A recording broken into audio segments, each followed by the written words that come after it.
कल मैंने नाग पंचमी के बारे में वीडियो डाला तो कुछ लोगों ने फ़ोन करके पूछ रहे हैं कि महाराज आपने ये तो बता दिया कि नागों की पूजा करनी चाहिए, लेकिन इनका करने का विधान क्या है।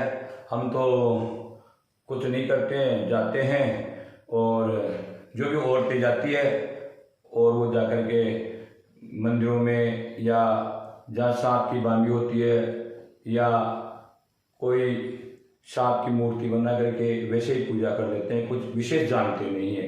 तो इसका शास्त्र प्रमाण क्या है, शास्त्रीय विधि से कैसे पूजा की जाए, ऐसा कुछ लोगों ने पूछा मेरे को। तो आम आदमी तो शास्त्र विधि से इसकी पूजा नहीं कर सकता।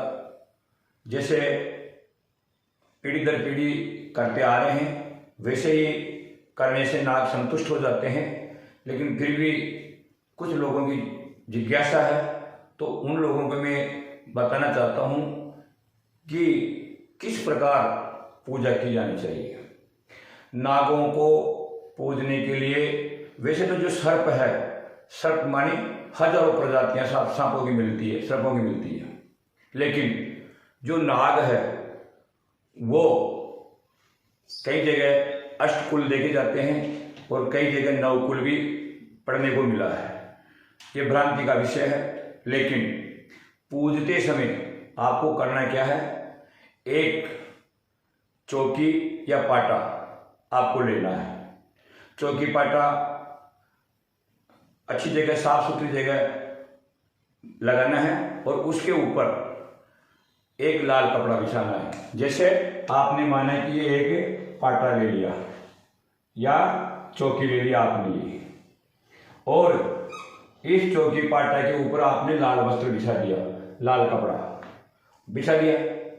और लाल कपड़ा बिछाने के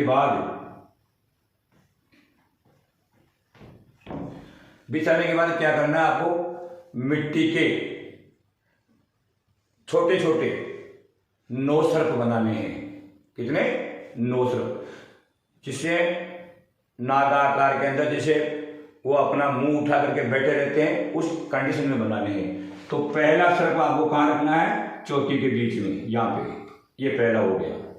दूसरा आपको यहाँ रखना है, और तीसरा यहाँ रखना है, चौथा यहाँ रखना है, पांचवा यहाँ पे, छठा ये, सातवां ये, आठवां और ये 9। इस प्रकार 9 सर्पों को चौकी के ऊपर आपको विराजमान कर देने हैं। किसके? मिट्टी के भी बना सकते हैं, गाय के गोबर के भी बना सकते हैं, आप तांबे के या चांदी के बनवा करके वो सर्प भी ला सकते हैं। जैसी आपकी श्रद्धा हो उसी प्रकार की मूर्तियां बना करके आप वहां विराजमान करेंगे। अब इनको विराजमान करने के बाद आपको ये भी ज्ञात होना चाहिए कि जो 9 कुल सर्प हैं, वो 9 प्रकार के जो सांप है उनके नाम क्या है, क्योंकि बिना नाम के आप पूजा कैसे करेंगे। तो जो बीच में होता है यहाँ पर, ये होता है अनंत, इसको नाम आप अनंत के नाम से इनकी पूजा करेंगे। और जो दूसरा जो अपने यहाँ विराजमान किया, इसका नाम होता है कंबल, कंबल नाम का सर्प होता है।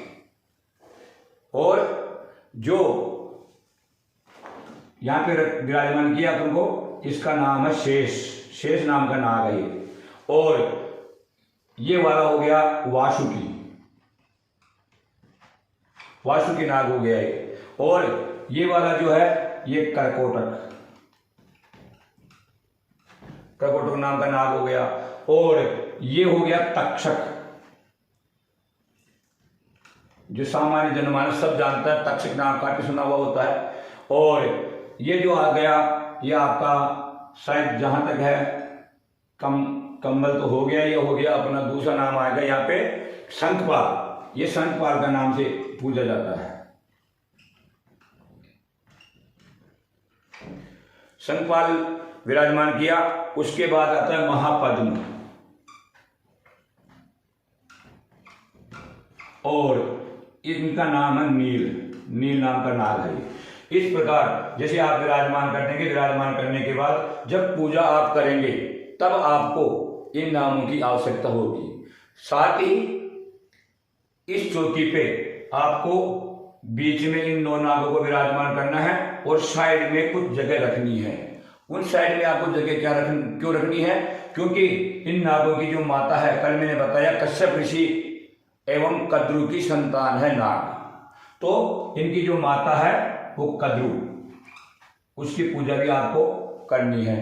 तो यहाँ पे एक धान्य की, चावल आप रख सकते हैं कुछ, और वो रख करके उसके ऊपर आप नाग माता की, कद्रु की पूजा कर सकते हैं। दूसरी, साथ में बलराम जी की पूजा भी यहाँ पे होती है।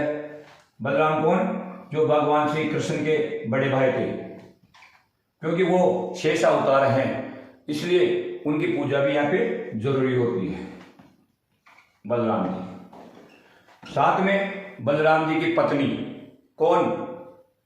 बलराम जी की पत्नी का नाम था रेवती, उसकी पूजा भी यहाँ पे होती है, रेवती जी की। और बलराम जी की माता का नाम रोहिणी, उनकी पूजा भी यहाँ पे होती है।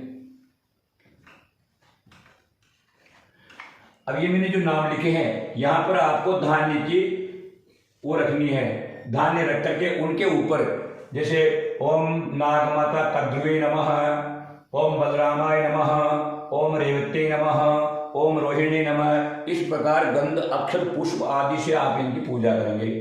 ये हो गए। साथ में जो दूसरी जगह खाली मैंने आपको छोड़ने के लिए कही थी, उस पर आपको क्या करना है? उस पर मैंने कल आपको बताया था कि नागों के बहनोई के बारे में। बहनोई कब होगा? जब बहन होगी। तो नागों की बहन का नाम है मनसा देवी, तो नागों की बहन का नाम भी यहाँ पर आप मनसा देवी के नाम से कुछ धान्य रख करके उनकी पूजा करेंगे। मनसा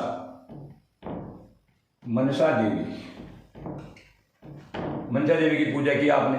और मनसा देवी के पुत्र आस्तिक, जिन्होंने नागों को बचाया विध्वंस होने से, नागों की रक्षा की, नागों का भांजा जो आस्तिक मुनि के नाम से जाने जाते हैं, तो यहाँ पर आपको आस्तिक के नाम से पूजा करनी है। आस्तिक मुनि, यहाँ पर कुछ धान्य रख करके आस्तिक मुनि की पूजा करनी है। और एक नाग माता का उल्लेख और शास्त्रों में देखने को मिला है, वो है, आपने सुंदरकांड पढ़ी होगी, सुंदरकांड में उल्लेख आता है, क्या आता है? सुरसा नाम अहिन की माता। जब हनुमान जी लंका में जा रहे थे तो देवताओं ने इस सुरसा नाम की, जो अहिन मानी शरक, नागों की जो माता थी, इनको परीक्षा लेने के भेजा था, तो उस सुरसा की भी यहाँ पूजा होती है। तो यहाँ पे आप सुरसा के नाम से पूजा करेंगे। इस प्रकार इन सब चीजों को आप व्यवस्थित बना करके आपके सामने पूजा की जो षोडशोपचार सामग्री या पंचोपचार सामग्री जो होती है, वो लेकर के इनकी पूजा करेंगे। और पूजा करने के बाद एक कटोरी में, दोने में या कोई मिट्टी की सराय में आप दूध, घी और चीनी मिला करके इनको भोग के लिए अर्पण करेंगे। अर्पण करके प्रार्थना करेंगे कि हमारे परिवार में, हमारे वंश में किसी को विष का भय नहीं रहे, किसी को सर्प के द्वारा काटने पर मौत न हो। इस प्रकार नागों की पूजा करके आप अपने वंश की या अपने परिवार की सुरक्षा कर सकते हैं। जय राधे, जय श्री कृष्ण।